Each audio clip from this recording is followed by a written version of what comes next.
Milne, W.I.C. W.I.C. Williams Insulation Company out of Wyoming. Now, which part of Wyoming are you out of? You got multiple locations, don't you?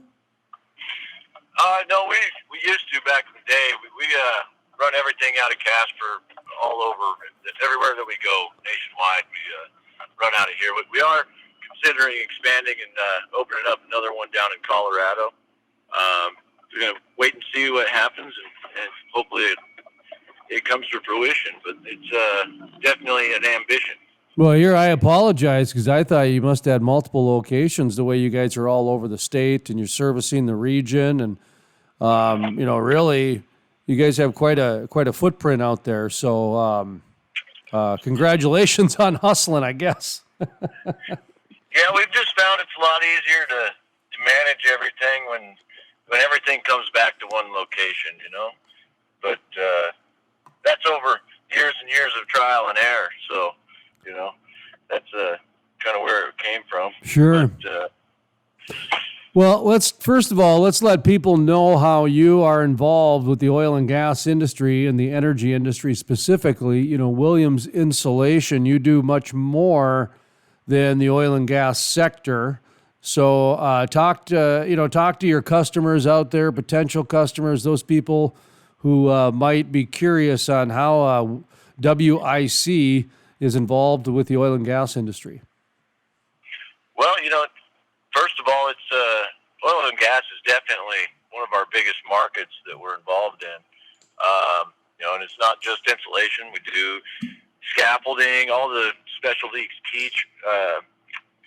trades, and we try to be as turnkey as possible. So we're always bringing on new ones, steel buildings, painting, all that good stuff there, and everything that goes along with it that the GCs don't typically do.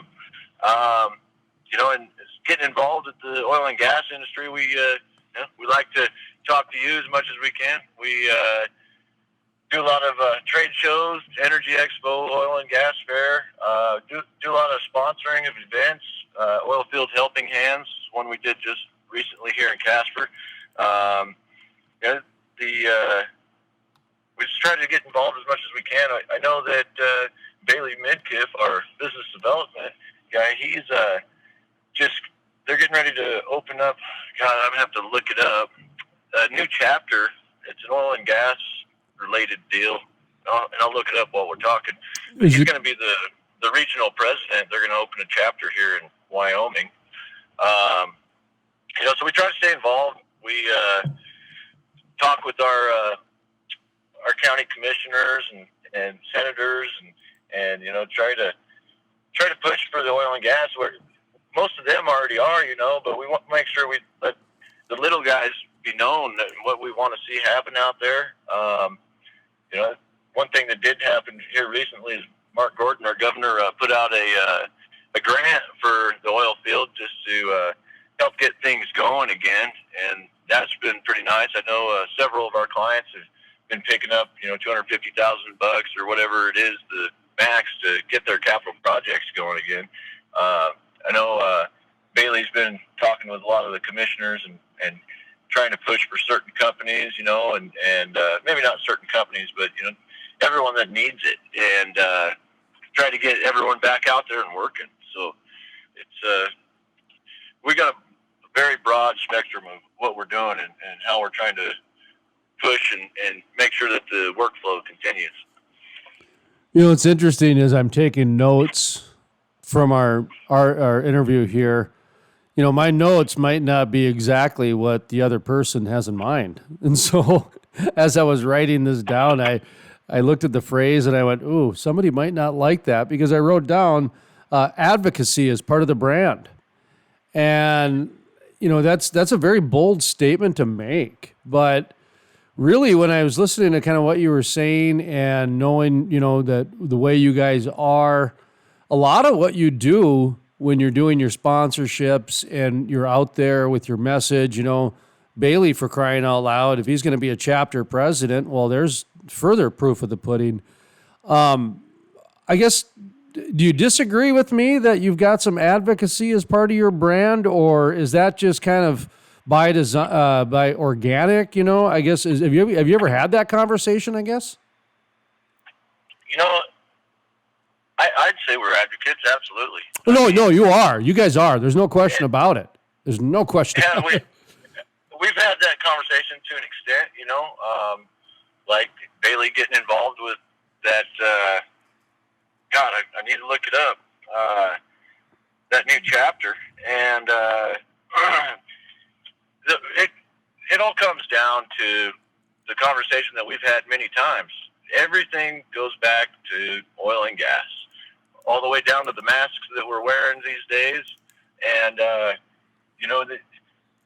coming from Wyoming, 80% of the people here are related to energy as far as their occupation, whether it be oil and gas, coal, petrochem, whatever it might be. In some way or another, they are directly impacted by the oil and gas sector. And like I just said, 100% affected in our daily lives. So, it just makes sense to be an advocate for it because, it's one of those things that can't go away. It's not going to go away, and it's a huge part of our lives, and it drives our economy in Wyoming, North Dakota, in Colorado, all these mountain states. We rely on that, and all the way down to New Mexico, Texas. So why not advocate for it, Let's talk a little bit about the past year and look ahead a little bit. Certainly you can talk about, your specific projects if you'd like and that sort of thing. I also know a lot of times people like to, keep that stuff quiet and et cetera.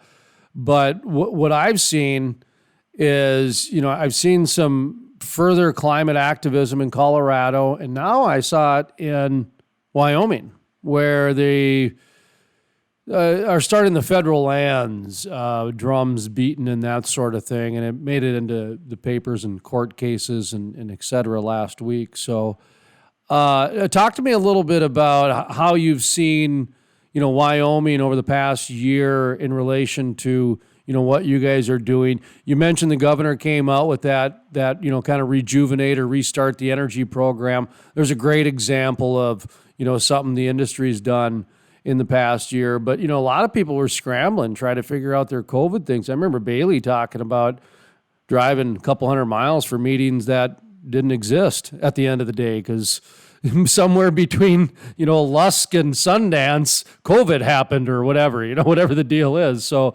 just talk to me a little bit about the last year and just kind of how you're looking at things from that climate activism side, and even rig count zero Wyoming experienced.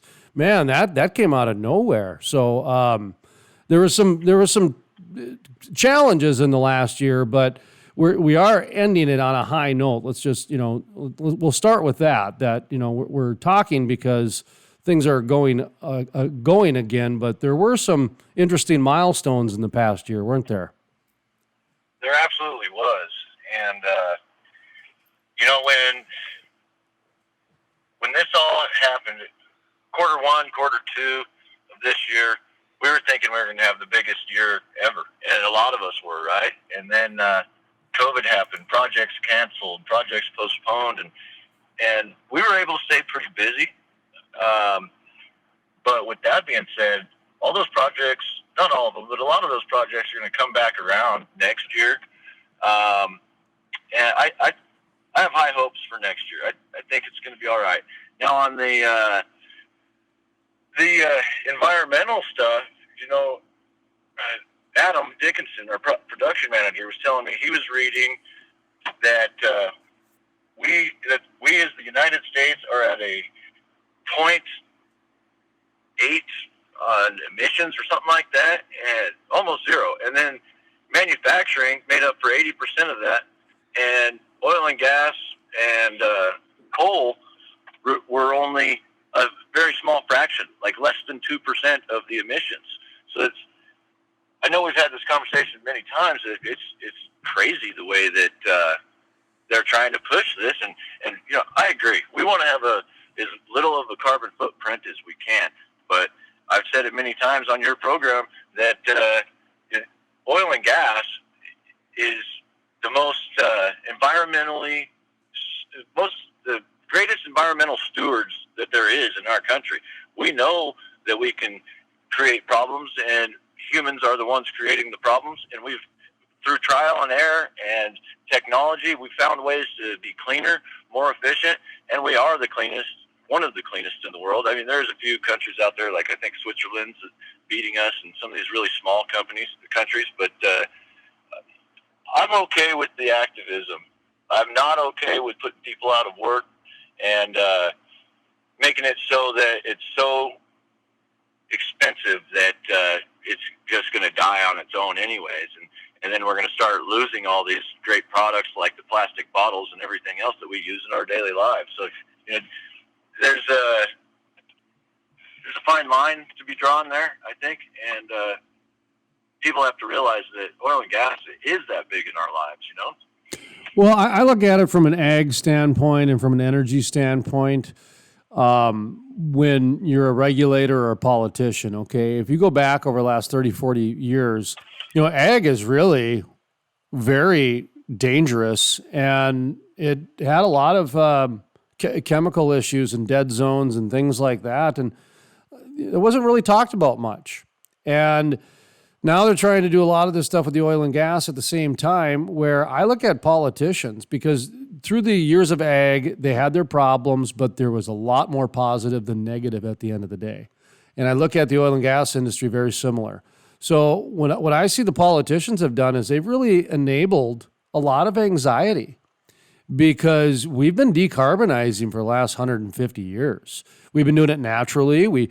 Whether it's you started on hay and wood and gone through whale oil, for crying out loud, to coal, to whatever it might be, our hydrocarbons have reduced down to where natural gas is only down to like 4 now. So it's just a small amount, and we've naturally got cleaner. We've got cleaner as a species long before the Sierra Club and some of these other Greta Thunbergs came along. So the crash course that they've tried to put the industry on, in my opinion, is very much influenced by the enablement of this environmental anxiety that the politicians have allowed to all of a sudden go to the president of the United States, where it's a normal conversation to say, we're going to ban an industry. And even Biden crumbled on that. He came out right away and said, we're going to ban fracking. And then he was in Pennsylvania and said, well, we're going to transition out of that. And now he's saying, let's look at the real stats here. That is so symbolic to attitude over information. And I'm going to shut up now, because I want you to go ahead and speak on this. Because I tell you, man, I get on my soapbox, and sometimes it's hard for me to get down. Well, I hate to say it, but most of these politicians have their own agenda, right? And that's what they're pushing for. And whether it be lying in their pockets or whatever it might be, I hate to say this, but it's hard to come by an honest politician anymore. And most of them are career politicians. They come out, they go in making $150,000 a year, and by the time they get out, they're worth multi-million dollars. So, you show me an honest politician, I'd like to go shake his hand. But that's my opinion, is that it's all about their donors, who's getting them put into office, who's helping them stay in office, who's donating the money, and it's not really their agenda, it's their donors' agenda. And that's one of the things that I just can't wrap my head around it all the way, you know? I'll take it a step further, because I'm really glad you're bringing this up, because this is a very difficult conversation to have for the industry, because what I've seen from an industry standpoint is, okay, back in the 90s, I do not remember anything outside of an occasional bitch session about gas prices. Outside of that, there was not this polarization of politicalness in the oil and gas world. And even in the early 2000s and up to 2012, 13, there really wasn't. Back in 2012, 13, 14, 15, there was more plastic bags and plastic straws type of a conversation. Not the entire industry. Not until like Bernie Sanders and some of the others started coming out where we're going to ban the industry. Okay. So this has been an increased ramp up that's been happening over the past 20, 30 years. But like I said, in the 90s, there wasn't any argument over the light switch. It was just, oh, gas prices are $3. Oh, I'm so mad at the oil companies. I mean, outside of a spill, they weren't in the news hardly ever. Okay. Now, with that context, when you take a look at what's happened, they've donated a ton of money to the political campaigns. And what's happened on the political side, and keep in mind, I've covered it for 20 years, okay? A lot of the politicians, they like to centralize power and they like to go for low-hanging fruit. So they lumped everything in. Now, all of a sudden, if you support oil and gas, you're involved in a gun debate and a right to life abortion debate and all kinds of new debates that you were not even prepared for because you work in the oil and gas industry. And same thing on the other side. It's like, oh, okay, all of a sudden you hate renewables. Well, nobody ever said that. So all of a sudden these frameworks of people's perception of you started happening without people knowing it. And the politicians really did have a lot to do with that because they were funded very heavily by the oil and gas companies. So it's been an interesting process to watch happen, and I can't wait to see some university put out a paper on it, because I think that if you take a look at oil and gas companies had government affairs offices. That's how in bed they were with the government officials. And it's really become a problem in the last 5 years, especially because of how polarizing the country has gotten, and so I don't know. What's your opinion on that? I just thought I'd layer that in with your comment, because what you were saying is you're not the only one thinking that. Jake, you're not the only one thinking that out there. No, I think that the overwhelming majority of the populace is in belief with that. And, touching on the government affairs offices that these oil and gas people have, well, they got to have them. On top of staying in contact and trying to push their agenda to keep their businesses open and moving forward, they've also got to navigate through this bureaucracy and these new rules that are coming out all the time. And we move one way to the right, and then some politician changes the law, and now you got to move way over to the left, and you can't find center ever, because you got to stay on top of that and know what's happening before it happens. Otherwise, you stumble and you fall. Right now, one other thing that I think is huge, and this is a debate that my girlfriend and I have all the time, is that where this country has come to have just a two-party system, and she's a libertarian.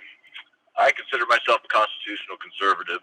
I agree with Republicans 90% of the time, not always, not on everything. That's why I call myself a constitutional conservative. I feel like, we all know if say Donald Trump ran as an independent, that he probably would not have got elected. He would have just stole votes from the Republican nominee, and we would have Hillary Clinton as a president today. So thank God he didn't choose to do that. And there's a problem with having a third party, because it does exactly that, right? But I feel like there could be a way that there should be a way, and they should try to find a way to make it so that it's not so polarizing. Maybe it's not a third party. Maybe it's a third and fourth party. I don't know what it is, but I think that something's got to be done, and that'll help unite everyone and try to keep these politicians honest. I'd like to go back on what you were saying about the ag being such a polluter. We were driving through Oklahoma a little while back, and Kansas, and everyone was out there cutting their fields, getting ready for the winter. And she went to school to be basically a geologist, a soil geologist. She's all about soil health, and she was just scuffing at what these farmers were out there doing. And when they cut their fields down to dirt and then leave it for the winter, well, now all that dirt's moving, blowing down to the next guy's field, and whatever contaminants he put in his field are now getting into that guy's field, and they could totally change the makeup of the ground. And then there's all these chemicals that they're out there spraying and everything, and they have far less regulations than we do. I mean, we know that farmers are virtually exempt from everything for the most part. And, it's funny how most of those chemicals, it takes oil and gas to get them there, and they are not, that just shows you the difference. And they look at this industry completely different than they do ag. And that's because they're pushing their agenda. They're not worried about ag. They're worried about getting rid of oil and gas, not ag. So they don't even care about what they're doing when they're sometimes doing even worse to our water streams and water tables and everything else. So I kind of get off subject there, but there's something that caught my mind earlier that you were talking about. Going through Kansas, that was crazy to see what they were doing, and then some guys leave a little bit of foliage there so it holds the dirt down. I think that's great. And maybe they should start concentrating on more of those types of regulations and ensuring that our grounds are good, our waters are clean, because I think that oil and gas industry sure is doing a good job at making sure that is the thing. Well, at the end of the day, the oil and gas industry is one of the leaders in innovation, very similar to the way the Department of Defense becomes a leader in technology. The microwave came out of the Department of Defense. I think technically the internet did too, came out of the Department of Defense. And, the ag comparison, though, is there for more than just 1, 2, 3, 4 reasons. There's a lot of reasons. Ag was really, for a long time, the most dangerous occupation that no one ever talked about. I worked in the media, and they wouldn't let us report on ag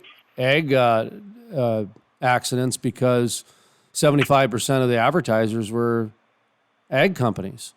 So, if you live in an ag community, you don't want that stuff reported. So there's, even some of that stuff, and a lot of that stuff is not necessarily reported as an ag accident. Might be a tractor auto type accident, but it's farm related.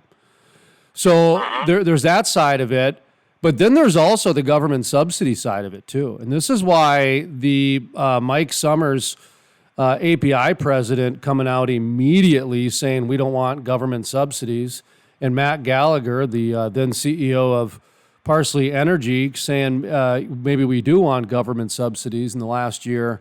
That was a really important thing I think more people should be talking about still, because if the government gets involved and starts, at the end of the day, they do pick winners and losers. They do. And you can call it whatever. You don't have to call it winners and losers. You can call it people that qualify and people that don't qualify. But at the end of the day, even this program that's going on in Wyoming right now, some people are getting $250,000 and some people aren't. And so by the way, not to get it confused here with what's going on in Wyoming, this is more of a relief thing that is needed. But when the Texas Railroad Commission was going to come in and start talking about controlling production, to me, that speaked a little bit more like what they've done to ag. And we've talked about ag 2.0 on this program for a while, where if the government starts coming in and starts controlling the supply, well, it'll turn into ag really quick. You'll have just a handful of oil companies that control 90% of the market, and they'll work hand in hand with the government. And you think I'm wrong? Go to Alaska. They have 2 oil companies, Shell and BP. That's it. Anybody else? Maybe, okay, they're very small if they are, but it's because the mineral rights are owned by the people up in Alaska. And so therefore, anything that oil and gas companies have to do, they have to go through the legislature. So it takes 3 to 5 years to get simple changes done in Alaska. So it's easier for the people, AKA the politicians, to just work with a couple companies. And you take a look at what's happened in the world of ag, same thing. So that's why this Parsley Energy, Matt Gallagher going on CNBC talking about we should have the Texas Railroad Commission control supply, and the Mike Summers API president right away immediately saying, no, government, stay out of our lives type of a thing. That's why I think that conversation is pretty important, because the government keeps coming back in, and In North Dakota, you take away the government money in North Dakota. Do we even have 6 rigs? You guys went down to 0 in Wyoming. Luckily you rebounded. You take away what the governor is doing right now. I don't know what's happening. It's a different situation than what it was before, but I think the bigger picture, I think you follow my bigger picture though, don't you? The bigger point? Oh, absolutely. Yeah, talk to me about it a little bit, your reaction to that. Well, it makes me think of these clean energy projects. How many companies are out there putting windmills up and actually, own the farms, not just the people going out there doing the work, but there's pretty far and few between, right? I don't know a whole lot about that industry because we're not involved in it. We've looked at it before, and I don't see any opportunity for us there. And I also don't want to work against ourselves in that direction, right? So I don't know much about it. But from my understanding is that there's only a few companies out there that put them up. There's only a few companies that actually manage the wind farms and own them and get the power to the people. And so it's like, that's a perfect example of those subsidies could become an issue, just like you're saying up in Alaska. Now, at the same time, I also think, damn, that ain't fair. Why does one energy industry get it and not the other? When I think it should be an even playing field across the board. But again, that's just who's in office, right? When did we really even start doing windmills? You think that had to have been late '80s, early '90s when it first started coming around, and just exploded in the early 2000s. And then over the last during the Obama administration, I think that it exploded pretty good too. But I guess it was also when it was a House and Senate held, Democratic Party held both House and Senate, and then they started getting even more subsidies. And so I guess my point is I think it is a conversation we need to have. I don't know the answer to it. I think it'd be nice to see those subsidies come out, but like you said, we don't need a monopolistic oil and gas sector. That's going to create a whole bunch of losers really fast, put a lot of people out of work, and interesting. I don't know. Interesting. You brought up the wind. There's a part of the wind subsidy that rarely gets talked about. Okay, because we'll just Xcel Energy. You're probably familiar with Xcel Energy. They reach. They're in my neck of the woods, and they reach all the way out into the Colorado area. And they do natural gas and wind and a number of different things. And you can go to really any town, and generally there is a monopoly. Okay, there's usually one power company, and they have whether it's a co-op or whether it's a deal, but it's actually worked very well for a long time, 50 years, because the energy company comes in and says basically in order to make this affordable and economical, we have to have a monopoly. And the city leaders throughout the years have said, you know what, they're right. To do this, we have to do this. But to have a check to your balance, you can only make 4% profit. You can only make 5% profit. You can only make 3% profit. So their profit was very fixed, okay? So the power companies, they had a monopoly, but they also had a risk. But the risk was managed because they had a monopoly. And it was a very good system that worked for a long time. Then the wind energy came along, and there's a provision in a lot of these different power company monopolies they have in any town USA that says we can have a markup on our service. Well, wind turbines, the construction of them fell under that service. So that's why only a handful of companies were putting up these wind turbines, because that was a way for these power company monopolies to grow their businesses during the 1990s and the 2000s to keep up with everybody else. So there's a little bit of a sleight of hand and smoke and mirrors that is being done there, whether it's by design or whether it's done by accident. I don't know, but either way it happened, and it is happening. And so that is a way that a lot of energy companies are getting their public books met. because remember, they got to adhere to shareholders. So they don't care how they make their money. So if they got to get in the wind turbine business and the government's going to give them $200 million, they'll do it. And so a lot of this wind energy has been manufactured in that way. So go ahead. And speaking of Xcel Energy, they are involved with Tri-State down in Craig, Colorado. And they said earlier this year that they're shutting down 3 of their power plants down there and going to shift over to solely wind power.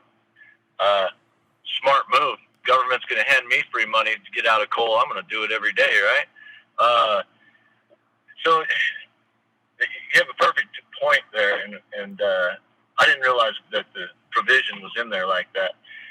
It's good to know that. And the other thing, focusing back on the environmental side of it, at the end of the day, we've got thousands and thousands of wind turbines coming here to Casper, Wyoming, and being buried in our landfill.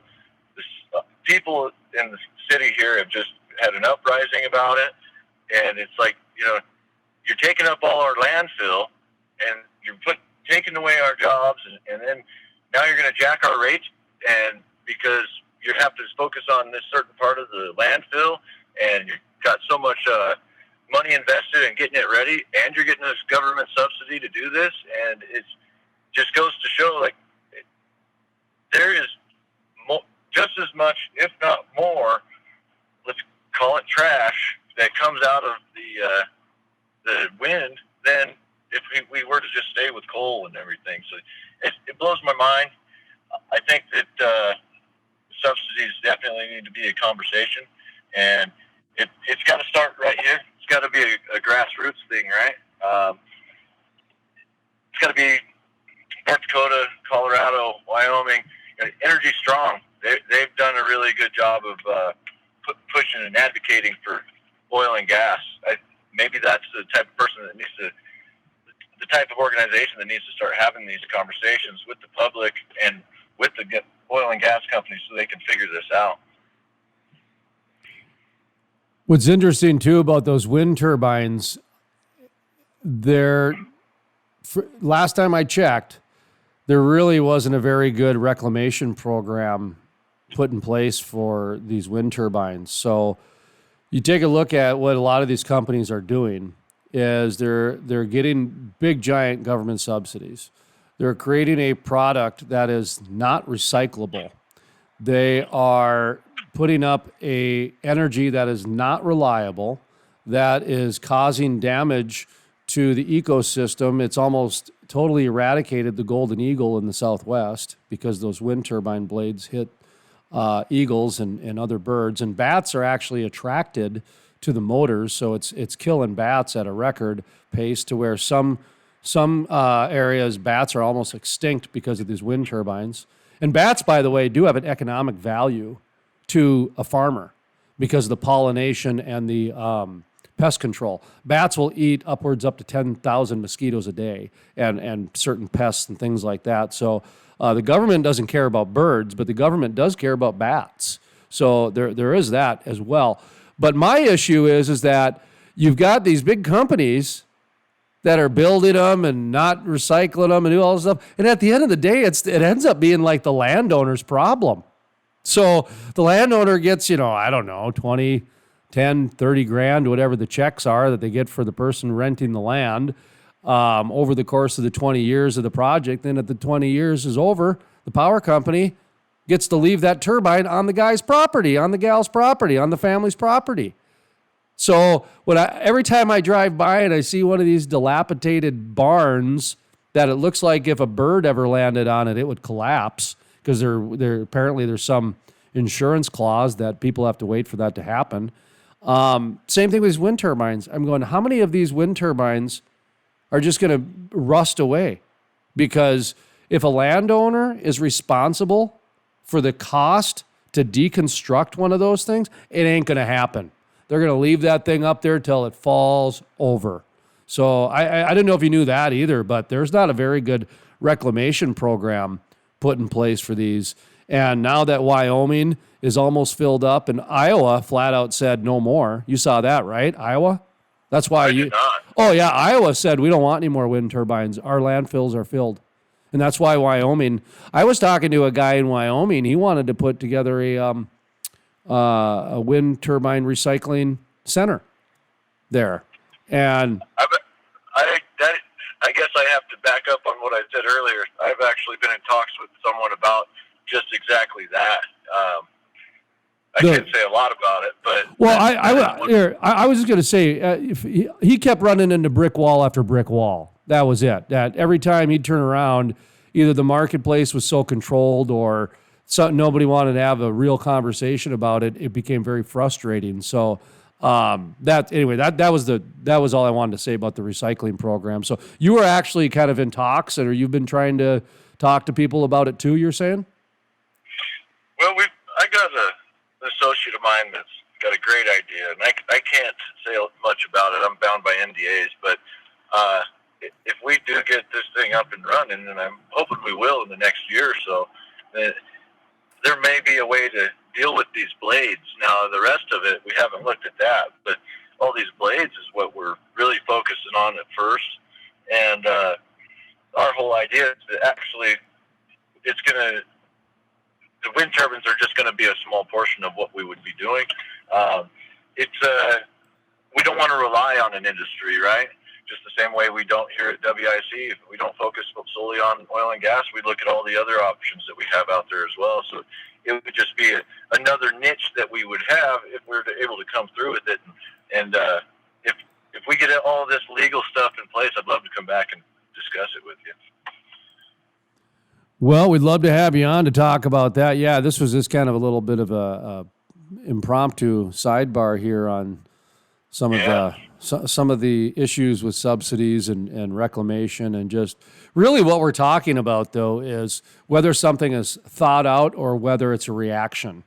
And I think what's happening in the energy sector right now is a lot of people are just reacting to a lot of different enabled anxiety. And personally, I'd like to see the energy industry take the conversation back and just start becoming the conversation again, and not reacting to some of this. To me, I see the planet being very resilient. I see, cheap, affordable housing and heat and, transportation. And I just see the net gain is so positive when it comes to, the oil and gas industry. And I see how over the last 150 years, it's been a natural transition into other forms of energy that are cleaner. And it's done with the help of all these other industries, And so to go away from that, I just think it's really irresponsible to do that. I look at that. So I thank you for coming on and actually, man, adding some good spice to the program. Normally we don't get too political with stuff, but today you caught me on a wind. Yeah, I'm not a fan of wind energy. I've said it for a long time that I believe that the farmers were more advanced and effective with wind energy 150 years ago than we are today. Because 100 years ago, they were getting water, and they could even power a couple pole barns based on a basic windmill that their family could put up. And I believe that's more efficient than we are today. So, and some of those windmills are still out there operating. You see them all over in Wyoming. And back to them having to deal with the reclamation of that wind turbine when the contract is up. And when you're a farmer or a rancher, you're just trying to get through the season and get to the next one. You don't have the money. Most of the time, these guys aren't making any money. They're just trying to survive, and they're barely scraping by at that. So I think that's ridiculous, and that needs to be looked at for sure. Yeah, and it might have, but I mean, last time I checked, there was not a very good program in place, and there was a lot of wind turbines out there that did not have any program attached to it, and so it's too bad. And I started thinking about, in North Dakota, much like Wyoming, very windy, and U.S. Senator Byron Dorgan, he used to come on my program all the time and call. Back when I was doing different programs, but he would call North Dakota Saudi Arabia of wind, because we had so much wind and it was so flat that we were going to be the Saudi Arabia of wind. He would say that back in the back in the late 90s and early 2000s. And so we're pretty, we were one of the early test markets, if you will, for a lot of different wind energy. And we got a couple manufacturers in the state and a bunch of different things. But my point is, there were a lot of out-of-state people that had wind turbines just because they got a check. So they owned land because their parents and their grandparents homesteaded there, but they now live in California, they live in Minneapolis, they live in Denver, wherever they live, but they own their land. And so the energy company would cut them a check for, $5,000 or whatever a year, and their taxes were $3,000, $4,000, $5,000. So as long as it covered the taxes and they can go on a nice vacation, they were happy as a clam. And those are the ones that I worry about, because they're the ones who aren't going to, they're not going to care about that thing after the end of 20, 30 years because they're not there. The farmer in 20, 30 years, he is going to care about it because he's still working the land. You know what I mean by that? Do you see what I'm saying? Oh, absolutely. Because it's just like,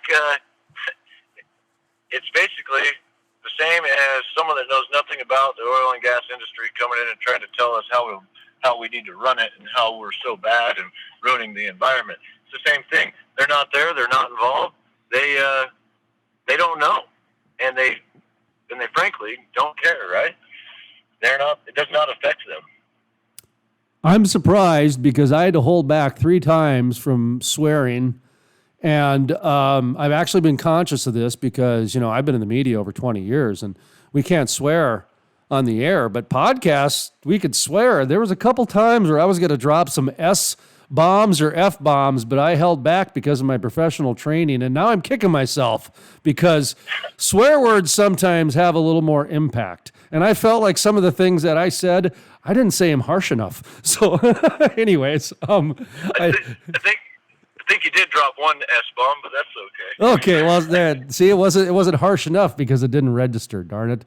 With me, it didn't. But let's just kind of wrap it up here a little bit. Your message, what you want people to walk away from. Make sure you mention, the services that you provide to the energy industry. And hey, if they want to talk a little shop, well, you just heard what you might talk about. So what are you guys doing out there, and how can people get in touch with you for the next 2021 as we look at the next year, I guess?